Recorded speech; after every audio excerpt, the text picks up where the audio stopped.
अब ये तो दोनों पार्टियों मिलने की बात जो कह रहा है कि जो भाजपा के साथ मिलकर सरकार बना चुका है और उस सरकार का मैं मंत्री भी था, जिसमें मायावती जी मुख्यमंत्री थी, उस सरकार में मैं मंत्री भी था। तो जो मुख्यमंत्री रहा हुआ भाजपा के साथ सरकार बनाया हुआ, आज वो बात अगर कह रहा है तो मुझे लगता है कि अब तो इसको देख रही है पूरे प्रदेश और देश की जनता देख रही है कि भाजपा के गोद में कौन बैठा हुआ है। मायावती जी शुरू से भाजपा और आरएसएस के गोद में बैठी हैं और भाजपा के सारे काम को कर रही हैं और अभी घर से भी नहीं निकल रही है। रोज कहती है हम निकल जाएंगे। अरे कब निकलेंगे? निकलिए। अब तो रोज दलित के ऊपर अत्याचार अन्याय हो रहा है, इतना दलितों के ऊपर उनके बच्चियों पर कितना अत्याचार हुआ, कहीं पर भी मायावती निकली आज तक? केवल एक बंदर घुड़की देना और भाजपा के साथ मिलकर सरकार बनाना, उस सरकार का मैं मंत्री था, और पूरी तरीके से आज उनके गोद में बैठकर राजनीति करना। और वो बोल रहा है सुपुआ तो सुपुआ चलनिए बोले 72 छेद है जिसके अंदर।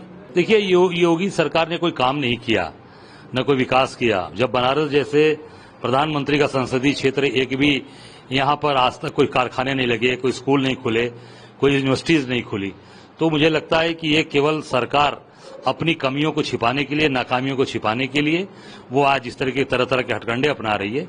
मुझे लगता है कि ये सरकार फेल हो चुकी है और योगी सरकार केवल और केवल बात को घुमा रही है और भ्रमित कर रही है। इसके पहले भी कांवड़ यात्रा हुई है, इसके पहले भी पूरे प्रदेश के अंदर जल भगवान भोलेनाथ के ऊपर जल चढ़ाया जाता रहा है, कभी उसको इतना तूल नहीं दिया जाता। ये सरकार जानबूझ के उसको तूल देना चाहती है और उसको हिंदू मुसलमान करके उसका रंग बदलना चाहती है। संघ के नेता जो निरपेक्ष शब्द और जो सोशलिज्म शब्द है उसकी समीक्षा करनी चाहिए संविधान से। देखिए मैं इतना ही कहना चाहूंगा, जो संघ 52 साल तक तिरंगा झंडा अपने मुख्यालय पर नहीं फहराया, जिसने आज तक तिरंगे को महत्व नहीं दिया, तिरंगा यात्रा कर रहा है, आज ये पूरी तरीके से सरकार विफल है।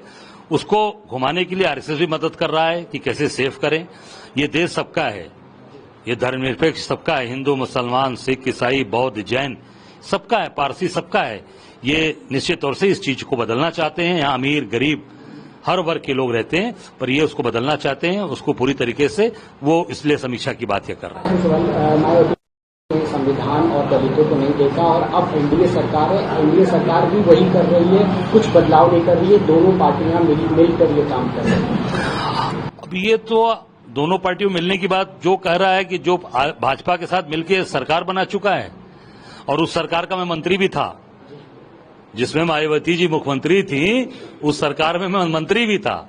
तो जो मुख्यमंत्री रहा हुआ भाजपा के साथ सरकार बनाया हुआ, आज वो बात अगर कह रहा है तो मुझे लगता है कि अब तो इसको देख रही है पूरे प्रदेश और देश की जनता देख रही है कि भाजपा के गोद में कौन बैठा हुआ है। मायावती जी शुरू से भाजपा और आरएसएस के गोद में बैठी हैं और भाजपा के सारे काम को कर रही हैं और अभी घर से भी नहीं निकल रही है। रोज कहती है हम निकल जाएंगे। अरे कब निकलेंगे? निकलिए।